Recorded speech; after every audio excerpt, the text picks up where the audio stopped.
Welcome to Grandma Has ADHD, the podcast exploring the surprising, challenging, and often overlooked world of ADHD in seniors.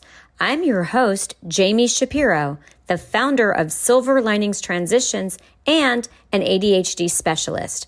Professionally, as a senior move manager for more than 10 years, I've worked intimately with seniors challenged with decluttering and downsizing. Personally, I am the child of two ADHD parents, and I have ADHD. ADHD isn't something that goes away with age. Grandma Has ADHD is here to educate and entertain seniors and those who love them with stories of hope, resilience, and strategies, because it's never too late to understand yourself better and find your tribe. Let's get started with today's episode. Hi, welcome to the latest episode of Grandma Has ADHD. I am here today with my producer, Justin, on TikTok, and really excited about our guest, Dr. Daniella Karidi, PhD, CPC, which you'll have to explain because I don't know what that is. She is the founder of ADHD Time, a coaching practice based in Encino, California, specializing in empowering individuals with ADHD to achieve success and fulfillment during challenging life transitions, such as going to college, starting a new job, and reaching retirement. With extensive experience supporting diverse populations across pivotal life transitions, including college transitions, career advancements, and retirement, Dr. Karidi is dedicated to promoting neurodiversity and enhancing ADHD awareness.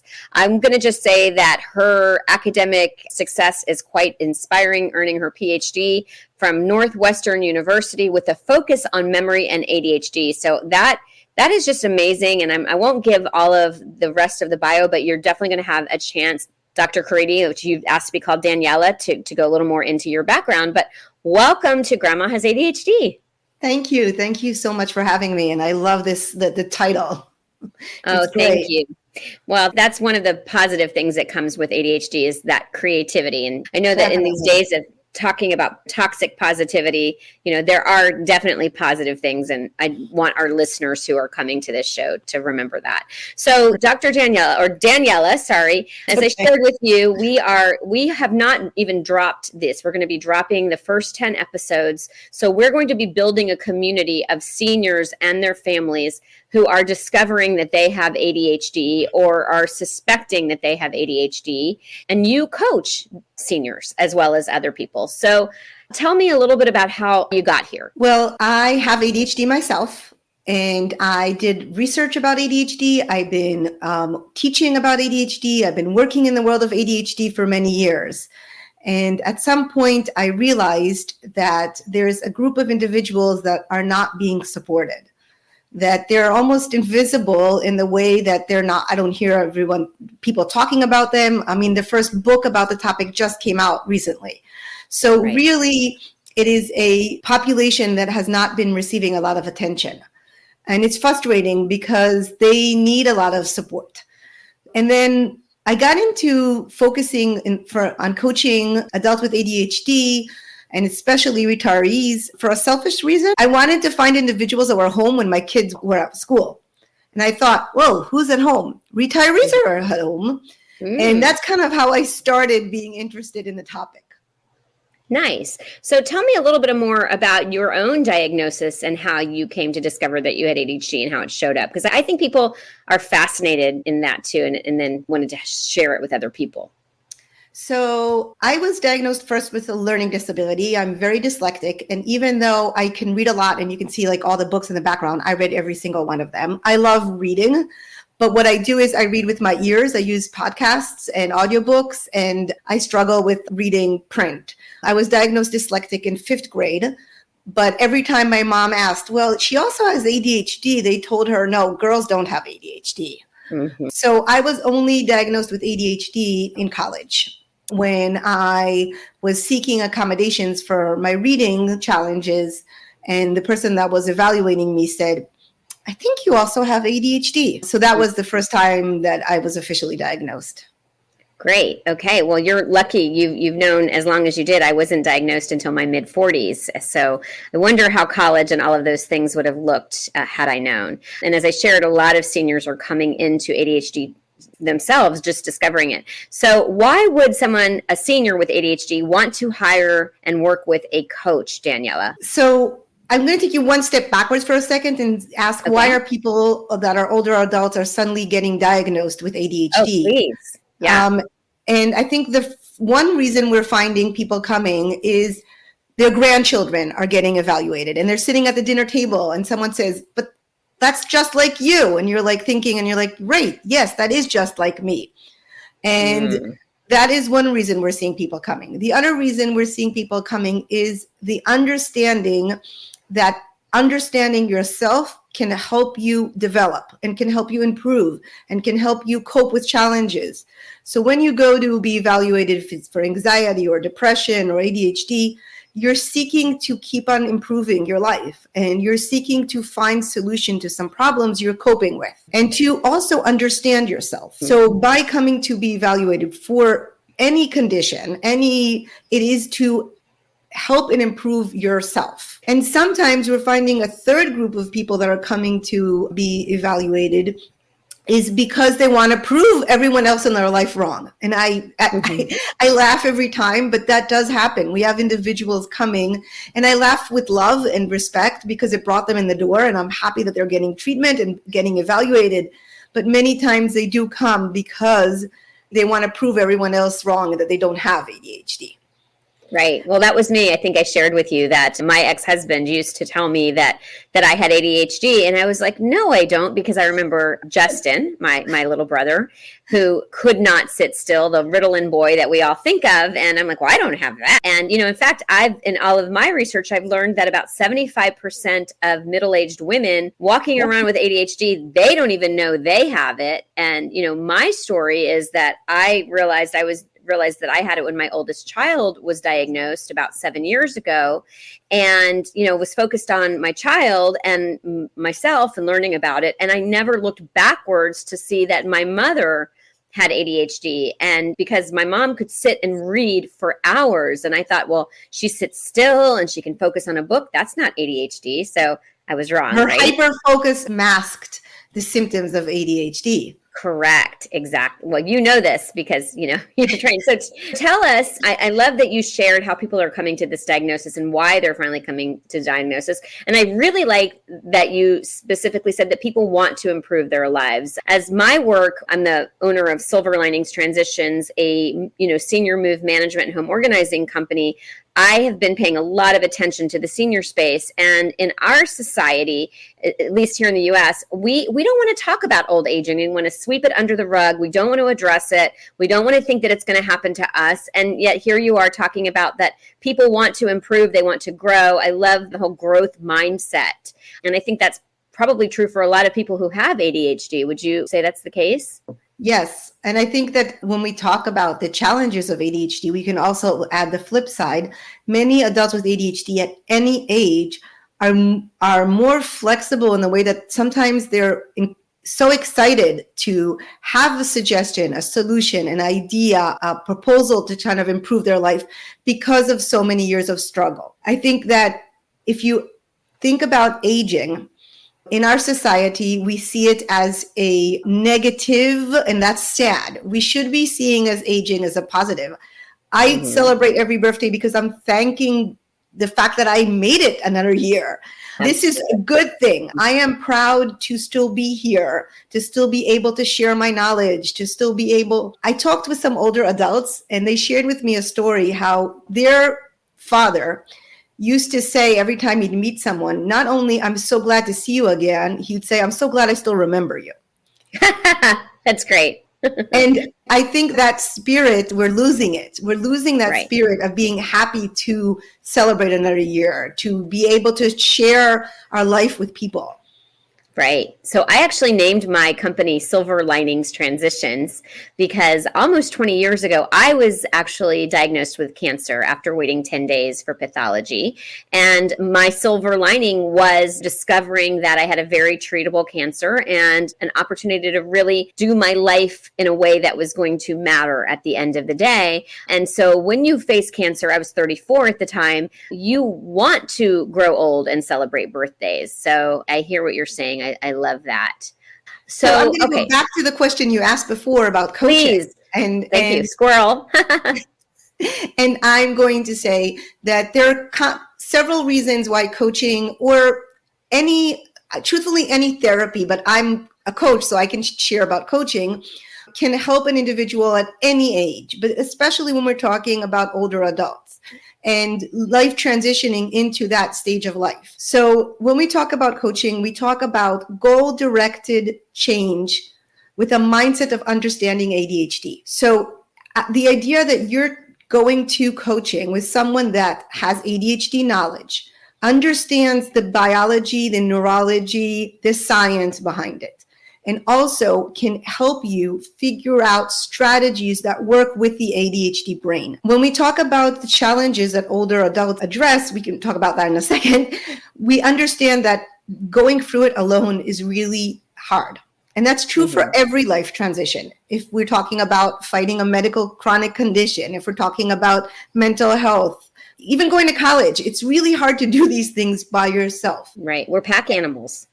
And what happens with retirement, with becoming an empty nester, with aging, we get ourselves very lonely. We become into a small circle.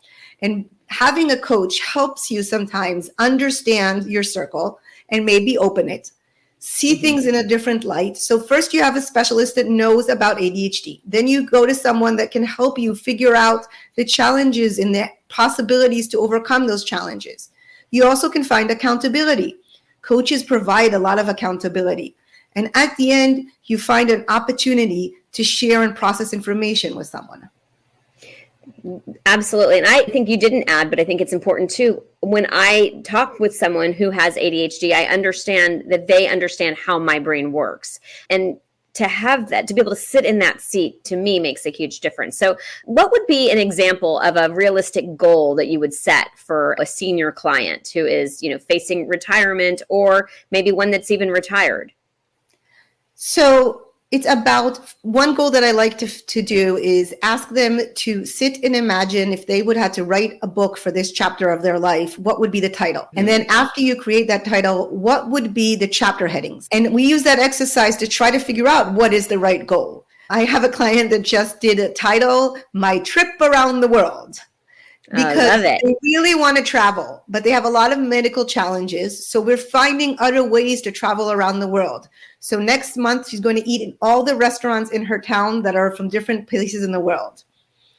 And then she's going to actually listen to podcasts from people traveling in different parts of the world. She's going to watch a bunch of movies. We created goals about traveling around the world that fit her ability and her budget and her needs to still be fulfilled. So one part of choosing a goal as a senior is understanding where and what direction you want to go to for the next few years or even the next few months, and how to balance that. One of my favorite sayings are, the problem with retirement is there's never a day off.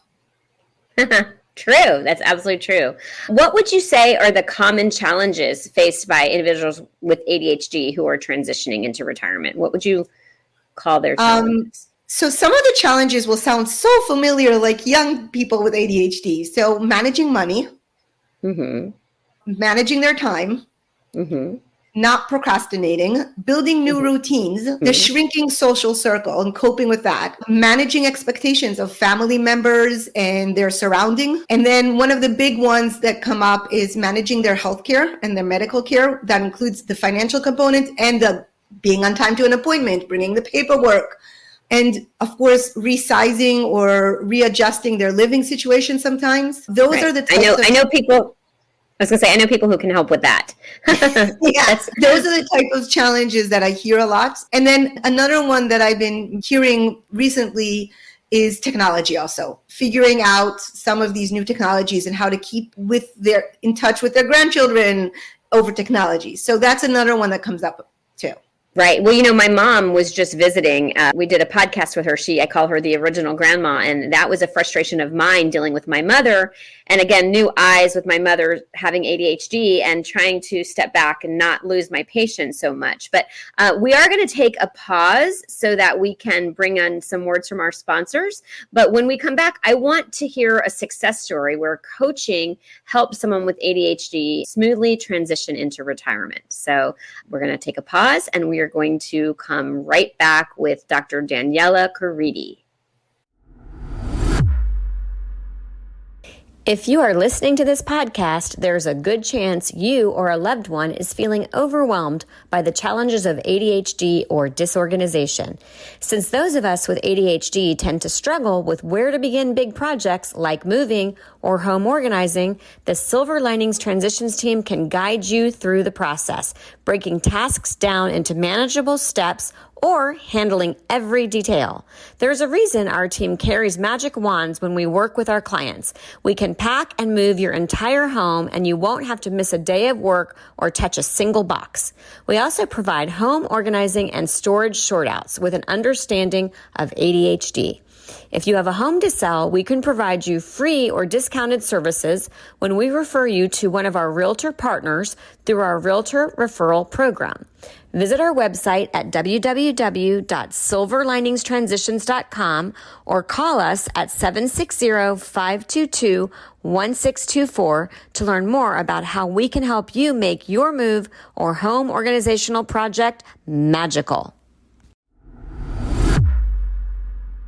And we are back with Dr. Daniella Karidi. So we left you with the question, give us an example or share a success story where coaching has helped somebody with ADHD smoothly transition into retirement. So I worked with a client that had 6 months before retiring, and he had time to plan. He was going to be retiring, but his spouse wasn't. So one of his goals was to keep some level of life routine, some kind of that will allow her to keep her routine. He was very worried of him just staying in bed or not doing things. And he had a list of 123 things he wanted to achieve in retirement. So I love it.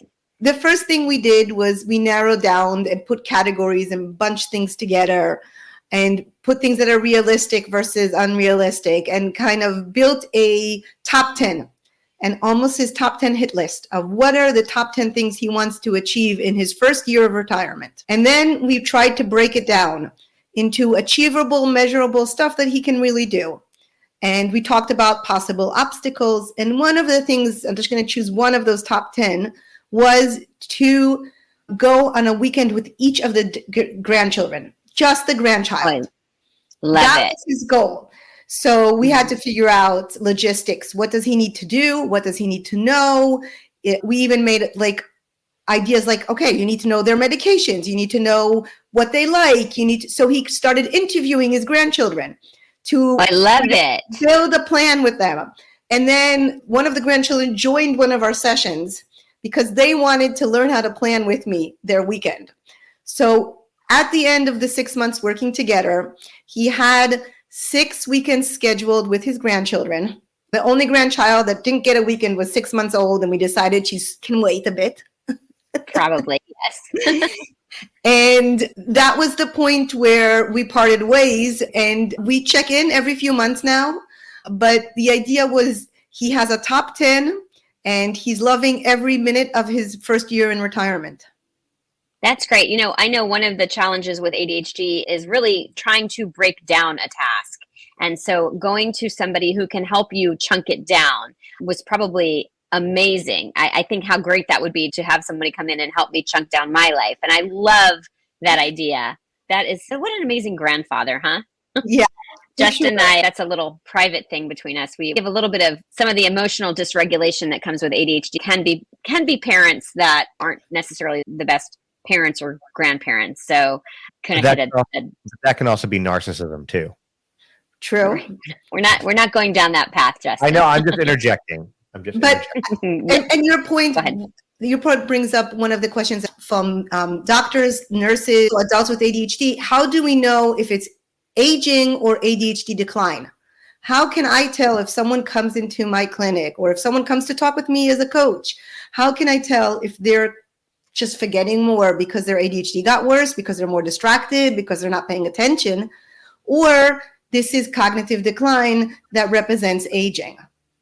Mm-hmm. So what do you tell them? You can have both, unfortunately. My sister is a veterinarian and she likes to say dogs can have fleas and ticks. So unfortunately, not comparing anyone to animals, but unfortunately, we can have several conditions.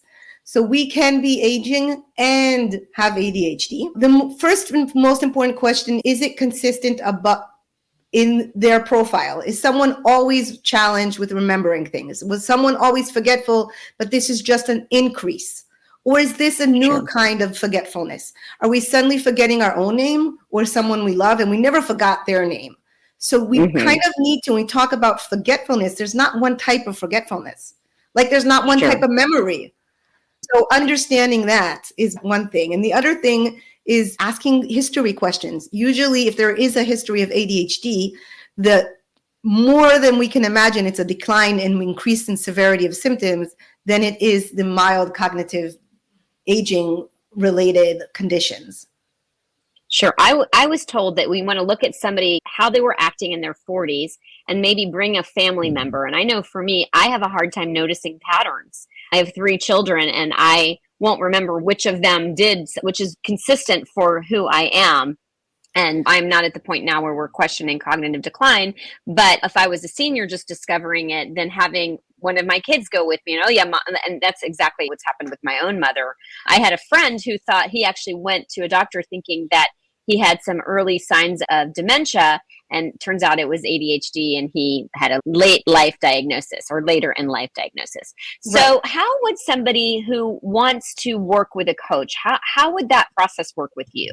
Because again, I think a lot, and this is another thing that we've discussed, is that the younger generation, they have mental health challenges and they're very open about it. It's not something that's hidden and also we have internet access and we have different things than our parents or our grandparents had access to. So they didn't talk about anything and they didn't have access to the information. So a lot of them really some of them have never been to therapy before. What's a coach? I mean, it's funny, I talk to a lot of seniors about the downsizing or right sizing, and I've just shifted into more of the ADHD space, but I'll ask, how many of you have heard of ADHD? And a large number of hands go up, and they haven't. And yet it could be up to 10% of the senior population is affected. We really don't have good numbers because there are so many people who don't even know that they have it, and they've just built coping skills. So somebody who's like, okay, I've discovered I have ADHD, or I suspect I have ADHD. I have a grandchild with ADHD.